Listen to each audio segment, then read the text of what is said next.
പിതാവിൻ്റെയും പുത്രൻ്റെയും പരിശുദ്ധാത്മാവിൻ്റെയും നാമത്തിൽ ആമേൻ. പ്രിയപ്പെട്ടവരെ, ഇന്ന് ഡിസംബർ 24 കർത്താവിൻ്റെ പിറവി തിരുനാളിന് തലേ ദിവസം. ഇന്ന് തന്നെ നമ്മൾ ക്രിസ്മസിലാണ്. അതുകൊണ്ട് തന്നെ ക്രിസ്മസിൻ്റെ പ്രാർത്ഥനാശംസകൾ എല്ലാവർക്കും നേരുകയാണ്.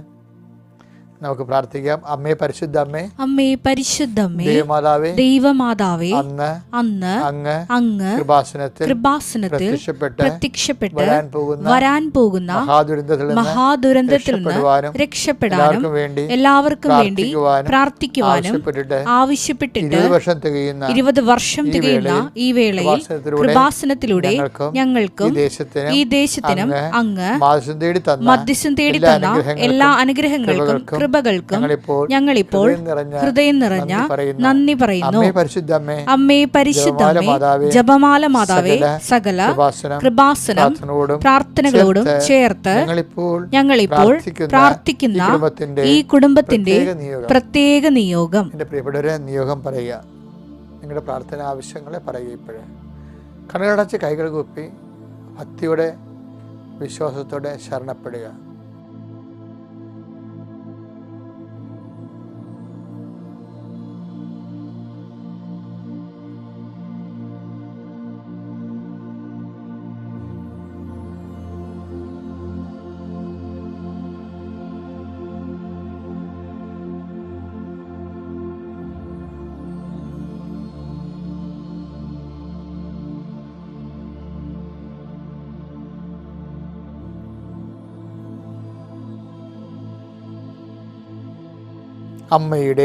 അമ്മയുടെ പ്രത്യക്ഷീകരണത്തിന്റെ ഈ ദ്വാദശക വേളയിൽ ഞങ്ങൾക്ക് സാധിച്ചു തരുവാൻ കനിയണമേ. വിശ്വാസ പ്രമാണം. സർവശക്തനായ പിതാവും ആകാശത്തിന്റെയും ഭൂമിയുടെയും സൃഷ്ടാവുമായ ദൈവത്തിൽ ഞാൻ വിശ്വസിക്കുന്നു. അവിടുത്തെ ഏകപുത്രനും ഞങ്ങളുടെ കർത്താവുമായ ഈശോ മിശിഹായിലും ഞാൻ വിശ്വസിക്കുന്നു. ഈ പുത്രൻ പരിശുദ്ധാത്മാവിനാൽ ഗർഭസ്ഥനായി കന്യകാമറിയത്തിൽ നിന്ന് പിറന്ന് പൊന്തിയോസ് പീലാത്തോസിന്റെ കാലത്ത് പീഡകൾ സഹിച്ച് കുരിശിൽ തറയ്ക്കപ്പെട്ട് മരിച്ച് അടക്കപ്പെട്ട് പാതാളങ്ങളിൽ ഇറങ്ങി മരിച്ചവരുടെ ഇടയിൽ നിന്ന് 3-ാം നാൾ ഉയർത്ത് സ്വർഗത്തിലേക്ക് എഴുന്നള്ളി സർവശക്തിയുള്ള പിതാവായ ദൈവത്തിന്റെ വലതുഭാഗത്തിരിക്കുന്നു. അവിടെ നിന്ന് ജീവിക്കുന്നവരെയും മരിച്ചവരെയും വിധിക്കുവാൻ വരുമെന്നും ഞാൻ വിശ്വസിക്കുന്നു. പരിശുദ്ധാത്മാവിലും ഞാൻ വിശ്വസിക്കുന്നു. വിശുദ്ധ കത്തോലിക്കാ സഭയിലും പുണ്യവാന്മാരുടെ ഐക്യത്തിലും പാപങ്ങളുടെ മോചനത്തിലും ശരീരത്തിന്റെ ഉയർപ്പിലും നിത്യമായ ജീവിതത്തിലും ഞാൻ വിശ്വസിക്കുന്നു. ആമേൻ. സ്വർഗ്ഗസ്ഥനായ ഞങ്ങളുടെ പിതാവേ, അങ്ങയുടെ നാമം പൂജിതമാകണമേ. അങ്ങയുടെ രാജ്യം വരണമേ. അങ്ങയുടെ തിരുമനസ് സ്വർഗത്തിലെ പോലെ ഭൂമിയിലും ആകണമേ. അന്നു വേണ്ടുന്ന ആഹാരം ഇന്ന് ഞങ്ങൾക്ക് തരണമേ. ഞങ്ങളോട് തെറ്റ് ചെയ്യുന്നവരോട് ഞങ്ങൾ ക്ഷമിക്കുന്നത് പോലെ ഞങ്ങളുടെ തെറ്റുകൾ ഞങ്ങളോടും ക്ഷമിക്കണമേ. ഞങ്ങളെ പ്രലോഭനത്തിൽ ഉൾപ്പെടുത്തരുതേ, തിന്മയിൽ ഞങ്ങൾ രക്ഷിക്കണമേ. ആമേൻ. നന്മ നിറഞ്ഞ മറിയമേ, സ്വസ്തി. കർത്താവ് അങ്ങയുടെ കൂടെ സ്ത്രീകളിൽ അങ്ങ് അനുഗ്രഹിക്കപ്പെട്ടവളാകുന്നു. അങ്ങയുടെ ഉദരത്തിൻ ഫലമായി ഈശോ അനുഗ്രഹിക്കപ്പെട്ടവനാകുന്നു. പരിശുദ്ധ മറിയമേ, തമ്പുരാന്റെ അമ്മേ, പാപികളായ ഞങ്ങൾക്ക് വേണ്ടി ഇപ്പോഴും ഞങ്ങളുടെ മരണസമയത്തും തമ്പുരാനോട് അപേക്ഷിക്കണമേ. ആമേൻ. പ്രിയപ്പെട്ടവരെ, നമ്മളിന്ന് പ്രാർത്ഥിക്കുകയാണ്. ക്രിസ്മസിൻ്റെ ദിനങ്ങളാണ്. കർത്താവ് നിന്റെ ഉന്നതമായ നാമത്തിന് സ്വസ്ഥം ചെയ്യുന്നു. നിന്റെ പിറവി തിരുനാളിന് വേണ്ടി ഒരുങ്ങുന്ന എല്ലാ കുടുംബങ്ങളെയും, ബന്ധുക്കളെ, സ്വന്തപ്പെട്ടവർ, സഹോദരനെല്ലാം ഞങ്ങളുടെ ഭവനങ്ങളിൽ പല ഭവനങ്ങളിലും വന്നിട്ടുണ്ട്. ചില സമയത്ത് ബന്ധുക്കളൊക്കെ ആയിട്ട് വന്ന് പിരിഞ്ഞു പോകുമ്പോൾ വലിയ ഭാരപ്പെട്ടു പോണത് കാണാം. ചുരുക്കം ചില കുടുംബങ്ങളിലാണ് സന്തോഷിച്ച് പിരിയണത്. അപ്പോൾ അത് എപ്പോഴും ജാഗ്രത വേണ്ടൊരു കാര്യമാണ്. കർത്താവ് ഞങ്ങളുടെ വീടിന് ചുറ്റും തിന്മയുടെ ശക്തി, അഭിപ്രായ വ്യത്യാസത്തിൻ്റെ അന്തരീക്ഷം കർത്താവിൻ്റെ തിരുസന്നിധിയിൽ സമർപ്പിക്കുന്നു. അങ്ങനെ ഉണ്ടാവാതിരിക്കാൻ ഈശോയുടെ നാമത്തിൽ ബന്ധിക്കുന്നു. നീ ഏത് ഭവനത്തിൽ പ്രവേശിക്കും ആ ഭവനം സമാധാനം ആശംസിക്കാൻ അലച്ച കർത്താവെ, നിൻ്റെ നാമത്തിൽ ക്രിസ്മസ് രാവിലെ അങ്ങയുടെ കുടുംബങ്ങളെ ആശീർവദിക്കുന്നു. കർത്താവെ, ആശീർവാദം, കർത്താവെ, സമാധാന ദൂതൻ ആ ഭവനത്തിലുണ്ടെങ്കിൽ നിൻ്റെ സമാധാനം അർഹതയുണ്ടെങ്കിൽ അർഹതയുണ്ടെങ്കിൽ അവർ അനുഭവിക്കുന്ന ഈശോ പറഞ്ഞിട്ടുണ്ട്. കർത്താവെ, അർഹതയില്ലെങ്കിലും ഇന്ന് സമാധാനം വേണം. കർത്താവിൻ്റെ ഒരു നല്ല ദിവസം അസ്വസ്ഥത ഉണ്ടാവരുത്. പല ഭവനെ അതുപോലെ തന്നെ പല വീടുകളിലും സമാധാനം ഉണ്ടാകണം. ഒത്തിരിയേറെ വിഷയങ്ങൾ സാത്താൻ ദേവാലയത്തിലും പോകത്തില്ല. ക്രിസ്മസ് പാപകരമായ കാര്യങ്ങൾക്കും കൂട്ടുകെട്ടുകൾക്കും വേണ്ടി മാത്രം ഉപയോഗിക്കുന്നവരുണ്ട് ഈശോയെ. അതിനുവേണ്ടി കരുതിക്കൂട്ടി പാപം ചെയ്യുന്നതിന് വേണ്ടി കൊപ്പ് കൂട്ടുന്നവരുണ്ട് ക്രിസ്മസ് കാലങ്ങളിൽ. അങ്ങനെ സാത്താൻ വർഷിപ്പുകാരെ വിശ്വാസത്തിൻ്റെ വേഷം കെട്ടി നമ്മുടെ കുടുംബങ്ങളിലെ ബന്ധുക്കളായി സ്വന്തപ്പെട്ടവരായി പലരും കടന്നു വരണത് വിവേചന ബുദ്ധി എടുക്കാൻ കുടുംബക്കാരെ പ്രാർത്ഥിക്കണം. നിങ്ങളുടെ പ്രാർത്ഥന കൊണ്ട് തന്നെ ഇങ്ങനെയുള്ള അശുദ്ധ സാഹചര്യങ്ങളെ ബന്ധിക്കാൻ നിങ്ങൾ കഴിയണം. കർത്താവേ, ഞങ്ങളുടെ ഭവനത്തെ സാത്താൻ സ്പർശിക്കാതിരിക്കണം.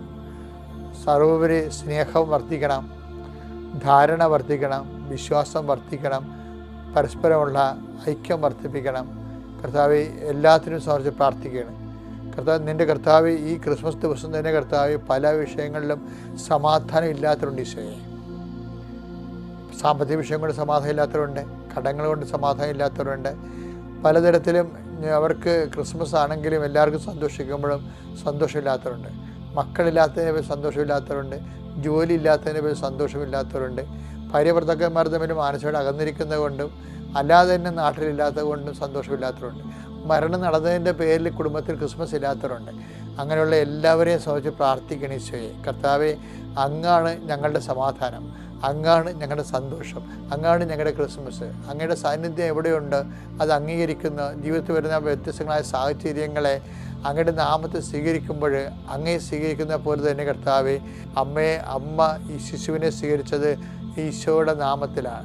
ഈശോയുടെ നാമത്തിൽ തന്നെയാണ്, ദേവപിതാവിൻ്റെ നാമത്തിലാണ് ശിശുവിനെ സ്വീകരിച്ചത്. അതുകൊണ്ട് തന്നെ ആട്ടിടയന്മാർ വന്നതും ആട്ടിടയന്മാർ സമ്മാനം പോലും തരാതെ പ്രാകൃത വേഷക്കാർ വന്ന് നോക്കിയെന്ന് പോയതും അമ്മയെ ഫീൽ ചെയ്തില്ല. ക്രിസ്മസിൻ്റെ ദിവസം അമ്മയുടെ ജീവിതത്തിൽ സംഭവിച്ചത് ഒരിക്കലും ഒരു സ്ത്രീകളുടെ ജീവിതത്തിൽ സംഭവിക്കാൻ പാടില്ലാത്തതാണ്. ബന്ധുക്കളില്ല, സ്വന്തപ്പെട്ടവരില്ല, വഴിയേറി പ്രസവിച്ച പോലെ കണ്ടുനിന്നവരും പ്രസവം അറിഞ്ഞു വന്നവരും പോലും പ്രാകൃതരാണ്, അവർക്ക് ബന്ധമില്ലാത്തവരാണ്. എങ്കിലും അവരെ കണ്ടുമ്പോൾ അമ്മ ഹൃദയത്തിൽ സംഗ്രഹിച്ചതാണ്.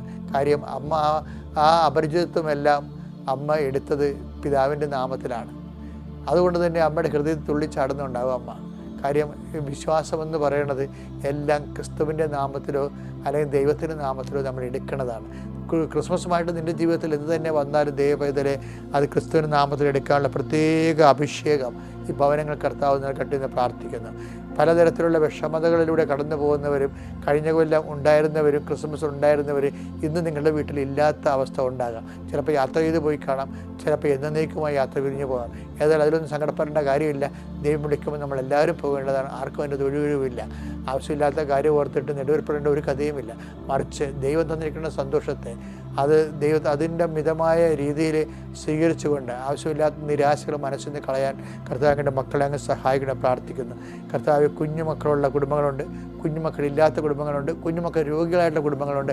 അവിടെ എല്ലാം കർത്താവിൻ്റെ അമ്മ പരിശുദ്ധമ്മ ദൈവമാതാവ് കടന്നു ചെല്ലുകയും കാനായിലെ കല്യാണത്തിൽ എന്നതുപോലെ വളരെ പ്രയാസപ്പെട്ട ഒരു കുടുംബ സാഹചര്യത്തിൽ അമ്മയുടെ സാന്നിധ്യം സന്തോഷമാക്കി മാറ്റിയ പോലെ അമ്മയെ പരിശുദ്ധമ്മ ദൈവമാതാവ് ഈ ക്രിസ്മസിന് അങ്ങയുടെ നാമത്തിൽ മധ്യസ്ഥ പ്രാർത്ഥിക്കുന്ന എല്ലാ കുടുംബങ്ങളിലേക്കും അമ്മ കയറി വരണമെന്ന് പ്രാർത്ഥിക്കുന്നു. എൻ്റെ കർത്താവിൻ്റെ ഉന്നതമായ നാമത്തിൽ സഭയുടെ അധികാരത്തിൽ കുരിശിൻ്റെ അടയാളത്തിൽ ദൈവശക്തിയാൽ നിങ്ങളുടെ വഴികൾ, നിങ്ങളുടെ യാത്രകൾ, നിങ്ങളുടെ സംരംഭങ്ങൾ, നിങ്ങളുടെ സംസാരങ്ങൾ, നിങ്ങളുടെ എല്ലാവിധത്തിലുള്ള ക്രയവിക്രയങ്ങളും നിങ്ങളുടെ കൊടുക്ക വാങ്ങലുകളും ഇടപെടലുകളും എല്ലാം കർത്താവിൻ്റെ നാമത്തെ അനുസരിക്കപ്പെടട്ടെ. നിങ്ങളുടെ യാത്ര ആസ്വദിക്കട്ടെ, നിങ്ങളുടെ വിനോദങ്ങളെ ആസ്വദിക്കട്ടെ, നിങ്ങളുടെ വാഹനങ്ങളെ ആസ്വദിക്കട്ടെ, നിങ്ങളുടെ തീരുമാനങ്ങളെ ആസ്വദിക്കട്ടെ, നിങ്ങളുടെ എല്ലാ ബന്ധുത്വങ്ങളെയും കർത്താവ് ആസ്വദിക്കട്ടെ, നിങ്ങളുടെ ഭക്ഷണങ്ങളെ കർത്താവ് ആസ്വദിക്കട്ടെ, അത് പാകപ്പെടുന്ന സമയത്ത് കർത്താവ് ആസ്വദിക്കട്ടെ, നിങ്ങളുടെ ദേവാലയത്തിലെ ശുശ്രൂഷ കർത്താവ് ആസ്വദിക്കട്ടെ. ദൈവത്തിൻ്റെ കരുണ നിങ്ങൾക്ക് ആവശ്യിക്കുകയും ഇന്നത്തെ ദിവസം ആഗ്രഹിക്കുന്ന എല്ലാ കൃപകളും ദൈവത്തിൻ്റെ സ്വന്തം ഭവനമെന്ന രീതിയിൽ ദൈവത്തിൻ്റെ സ്വന്തം മക്കളെന്ന നിലയിൽ നിങ്ങൾക്ക് അവകാശം ഓഹരിയുമാക്കട്ടെ. നിത്യം പിതാവും പുത്രനും പരിശുദ്ധാത്മാവായ സർവ്വേശ്വരാ എന്നേക്കും ആമേൻ. നമ്മൾ ഇന്ന് വായിക്കുന്നത് വിശുദ്ധ ലൂക്കായുടെ സുവിശേഷം 2:19 പ്രാർത്ഥനയിൽ കർത്താവ് ഇപ്പം പറഞ്ഞില്ലേ, അതാണിപ്പോൾ ഞാനിപ്പോൾ നിങ്ങൾക്ക് സന്ദേശം തരാൻ ഉദ്ദേശിക്കുന്നത്. വിശുദ്ധ ലൂക്കായുടെ സുവിശേഷം 2:19 മറിയമാകട്ടെ ഇവയെല്ലാം ഹൃദയത്തിൽ സംഗ്രഹിച്ച് ഗാഢമായി ചിന്തിച്ചുകൊണ്ടിരുന്നു. ഗാഢമായി അമ്മ ചിന്തിച്ച ദിവസമാണ്. നമ്മളെല്ലാം ചിരിക്കണ ദിവസം അമ്മ ചിന്തിക്കുക. കാര്യം എന്താ വെച്ച് കഴിഞ്ഞാലേ, ഇനിയൊരു പ്രസവമില്ലെന്ന് അമ്മയ്ക്കറിയാം. ആദ്യത്തെ പ്രസവം തന്നെ പെരുവഴിയിലായി. ഇത് ശരിക്കും ദൈവത്തിന് വേണമെങ്കിൽ ഈ പ്രസവം വേണമെങ്കിൽ ഒരു കണ്ണും പകലും ഉള്ളപ്പൊക്കെ വെക്കാൻ പറ്റുമായിരുന്നു. പല 4 മണി വൈകുന്നേരം 4 മണിക്കൊക്കെ വെക്കുകയാണെങ്കിൽ ആ കുഞ്ഞിൻ്റെ നിലവിളിയൊക്കെ കേട്ടിട്ട് നാട്ടുകാരൊക്കെ വന്ന് വല്ല വെള്ളം കൊടുത്തേക്കണം. സിനിമയിലൊക്കെ കാണിക്കുന്നുണ്ട്, അമ്മയ്ക്ക് പിറവി രാത്രിയിൽ നാട്ടുകാർ വന്ന് വെള്ളം കൊടുക്കണത് കാണിക്കുന്നുണ്ട്. ഈ ഫ്രാങ്കോസിഫറയുടെ ജീസസ് നാസ്തത്തിൽ അങ്ങനെ സീനുണ്ട്. അപ്പോൾ എനിക്ക് ചിരി വരും ഇത് കാണുമ്പോൾ. കാര്യം പാതിരൊക്കെ പ്രസവിച്ച് ജനങ്ങളെല്ലാം ഉറങ്ങിക്കിടക്കുകയാണ്, വെള്ളം പോലും ഉറങ്ങിക്കിടക്കുന്ന സമയത്താണ്. അതെന്താ വെച്ചാൽ അപ്പായ ഇതാണ് ഇതിൻ്റെ കൺട്രോളെല്ലാം കയ്യിലെടുക്കുന്നത്. അപ്പ പറയണത് ഇവൻ ആരോരുമില്ലാതെ കുരിശ് കിടക്കേണ്ടവനാണ്. അതുകൊണ്ട് തന്നെ ആ പ്രസവത്തിൽ തന്നെ ഇവള് ആരോരുമില്ല, ബന്ധുക്കളും സ്വന്തപ്പെട്ടവരും ഇല്ലാതെ ആ കുരിശിനോട് നിൽക്കേണ്ട ആളാണ്. ഭയങ്കര ട്രെയിനിങ്ങാണ് കൊടുക്കണതേ. നിത്യതയ്ക്ക് വേണ്ടിയുള്ള ട്രെയിനിങ്ങിൻ്റെ അകത്താണ് ഇതൊക്കെ. അതിൻ്റെ തന്നെ ഈ പാക്കേജൊക്കെ വരണത്, പെരുവഴി പാക്കേജൊക്കെ വരണത് അങ്ങനെയാണ്. അപ്പോൾ നിങ്ങൾ അതിൻ്റെ അകത്ത് ഓർത്ത് വിഷമിക്കുകയൊന്നും ചെയ്യരുത്. ഇതെല്ലാം ക്രിസ്തുവിനെ പ്രതിയാക്കി. അമ്മ വിജയിച്ചെങ്ങനെയാണെന്ന് അറിയാമോ? അമ്മ ഗാഢമായി ചിന്തിച്ചു. എന്താണ്? അന്നമ്മയുടെ കൂടെ കുഴമ്പ്, തുണി, പോഷകാഹാരങ്ങൾ എല്ലാമായിട്ട് ജീവിച്ച ആളാണ്. പെട്ടെന്നാണ് ഇടിമിന്നൽ പോലെ, വെള്ളിടി പോലെ കിരണേസ് സീസറിൻ്റെ സെൻസസ് വരണത്. സെൻസസ് വന്നതോടുകൂടി എല്ലാം തകിടം പറഞ്ഞ് കെട്ടുമ്പാണ്ടും എടുത്ത് പോകേണ്ടി വരും. ഇപ്പോൾ ചില ക്രിസ്മസ് ദിവസമൊക്കെ ചിലപ്പോൾ പട്ടാളക്കാരൊക്കെ വിളിച്ചുകൊണ്ട് പോകത്തില്ലേ, യുദ്ധം നടക്കണ കാരണം പെട്ടെന്ന് വിളിക്കുമ്പോൾ ഭയങ്കര സങ്കടമായ ഭവനങ്ങളിൽ. എന്താ കാര്യം? യുദ്ധം നടക്കണ കാരണം പട്ടാളക്കാരെ വിളിക്കാതിരിക്കാൻ പറ്റത്തില്ല അവർക്ക്. പക്ഷേ അവരൊന്ന് ലീവിന് വന്ന് ഒരുങ്ങി നിൽക്കുന്ന സമയത്ത് പെട്ടെന്ന് കൈമോശം വന്നു പോകും. ഇങ്ങനെയുള്ള എല്ലാത്തിനും നമുക്ക് ട്രെയിനിങ് ഉണ്ടാകണം എന്നുള്ളതാണ് ദൈവത്തിൻ്റെ നിലപാട്. അതായത് ദൈവം നമുക്ക് തരണം. അതുകൊണ്ടാണ് thy will done, thy kingdom come എന്നൊക്കെ പറഞ്ഞ് പ്രാർത്ഥിക്കുമ്പോൾ എന്താ ഉദ്ദേശിക്കുന്നത്? അങ്ങയുടെ നാമം പൂജിതമാകണം, അങ്ങയുടെ രാജ്യം വരണം, അങ്ങയുടെ തിരുമനസ് സ്വർഗത്തിലെ പോലെ ഭൂമിയിലും ആകണം. അപ്പം ദൈവ തിരുമനസ് എന്ന് പറയുന്നത് ഏത് സമയത്ത് കിട്ടിയാലും, അമ്മ സ്വർഗസ്ഥനായ പിതാവ് ശരിക്കും പറഞ്ഞാൽ അനുഭവ പ്രാർത്ഥനയാണ് ദിവസമാണ്. കാര്യം പെട്ടെന്നാണ് സെൻസസ് വരണത്, പോകാതിരിക്കാൻ പറ്റത്തില്ല. ആശുപത്രിൻ്റെ കൂടെ പോകും. പോയി കഴിയുമ്പോൾ എന്താ സംഭവിക്കണത്? ബന്ധുക്കളിൽ നിന്ന് അകറ്റുകയാണ്. നമ്മൾ വായിക്കുന്നില്ലേ, അല്ലയോ രാജ്ഞി, ശ്രദ്ധിച്ചാലും സൂക്ഷിച്ച് കേട്ടാലും ബന്ധുജനങ്ങളെ വിസ്മരിക്കുക. Take the word of God. 45-ാം സങ്കീർത്തനം 45-ാം സങ്കീർത്തനം 10-11 തിരുവചനങ്ങൾ. 45-ാം സങ്കീർത്തനം 10-11 തിരുവചനങ്ങൾ.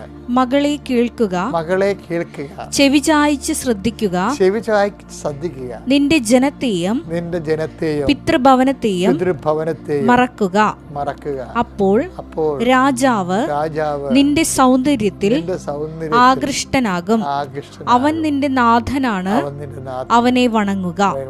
എന്ത് സംഭവിച്ചു കഴിഞ്ഞാൽ മകളെ കേൾക്കുക, ചെവി ചായ്ച്ച് കേൾക്കുക. എന്താണ്? നിന്റെ സ്വന്തം ബന്ധുജനങ്ങളെയും പിതൃജനങ്ങളെയും വിസ്മരിക്കുക. പെട്ടെന്നായിരിക്കും ദൈവം ചിലപ്പോൾ നമ്മളെ ബന്ധുക്കളെ വിസ്മരിക്കാൻ പറയണത്. അതായത് ഇതാ കർത്താവിൻ്റെ ദാസ്യം അമ്മ പറഞ്ഞില്ലേ, അതിൻ്റെ അകത്ത് ഈ പാക്കേജ് ഉണ്ട്. കർത്താവിൻ്റെ ദാസ്യം അന്ന് ലൂക്ക 1:38 എന്താ അമ്മ പറഞ്ഞത്? ഇതാ കർത്താവിൻ്റെ ദാസി, അങ്ങയുടെ വചനം പോലെ എന്നിൽ നിറവേറട്ടെ. അമ്മ ഒപ്പിട്ട് കൊടുത്തിരിക്കുകയാണ്. ദേവപിതാവിന് അമ്മയുടെ സ്വാതന്ത്ര്യത്തിൽ ഏത് സമയത്തും ഇടപെടാൻ പറ്റുന്ന രീതിയിൽ അമ്മ ബ്ലാങ്ക് ചെക്ക് ഒപ്പിട്ടിരിക്കുകയാണ്. ദൈവത്തിന് എത്ര ലക്ഷങ്ങൾ വേണമെങ്കിൽ എഴുതി കയറ്റാം, അങ്ങനെ കോടികൾ എഴുതി കയറ്റുകയാണ്. എന്താണ്? ഒരു സ്ത്രീ പ്രസവിക്കാൻ നിൽക്കുന്ന സമയത്ത് 72 മണിക്കൂർ ബാക്കിയുള്ളപ്പോൾ ഒരു മനുഷ്യന്മാരും ഈ സമയത്ത് വിളിച്ചുകൊണ്ട് വീട്ടിൻ്റെ പുറത്തിറക്കി കൊണ്ടുപോകത്തില്ല.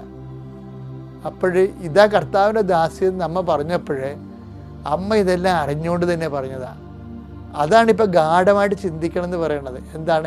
അപ്പായോട് അന്ന് പറഞ്ഞതല്ലേ, ഇതാ ഞാൻ ഒരു അടിമപ്പെണ്ണാണെന്ന്, ഇതാ കർത്താവിൻ്റെ ദാസി, ഞാനൊരു അടിമപ്പെണ്ണാണ്, എന്നെ കൊല്ലാം, തിരിണെ തിന്നാം, വെള്ളത്തിൽ കൊണ്ടു വെച്ച് ഞാൻ അവിടെ ഇരിക്കും, വെയിലത്തിൽ കൊണ്ടു വെച്ച് ഞാൻ അവിടെ ഇരിക്കും, എല്ലാം നിൻ്റെ ഇഷ്ടം. അങ്ങനെ കംപ്ലീറ്റ് സമർപ്പിതയായത് കൊണ്ടാണ് അമ്മയെ ഒരു ദാക്ഷിണ്യവും ഇല്ലാതെ ഇറക്കിക്കൊണ്ട് പോകുന്നത്. എന്നിട്ട് എന്ത് ചെയ്ത്? അപ്പായി സെറ്റ് ചെയ്ത് കൊടുത്ത ഒരു സ്ഥലം. അപ്പയ്ക്ക് വേണമെങ്കിൽ ബെത്ലഹേമിൽ രാജകൊട്ടാരം വരെ ഒഴിച്ചു കൊടുക്കാമായിരുന്നു, ഒന്നും കൊടുക്കത്തില്ല.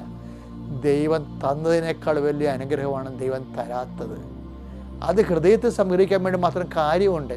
അത് ഗാഠമായി ചിന്തിക്കാനും കാര്യമുണ്ട്. എൻ്റെ ദൈവ പൈതലെ, നിൻ്റെ ജീവിതത്തിൽ എന്തെങ്കിലും ദൈവം തന്നില്ല എന്നുണ്ടെങ്കിൽ അത് ദൈവഹിത പ്രകാരം നീ എടുക്കുകയാണെങ്കിൽ പരിശുദ്ധ അമ്മയോളം നിന്നെ ദൈവം ഉയർത്തുകയാണെന്ന് ഓർത്തുകൊണ്ട് അതിന് സന്തോഷിക്കാനുള്ള ദിവസമാണ് ഇന്ന്. ദൈവം നിങ്ങൾ അനുഗ്രഹിക്കട്ടെ. Praise the Lord.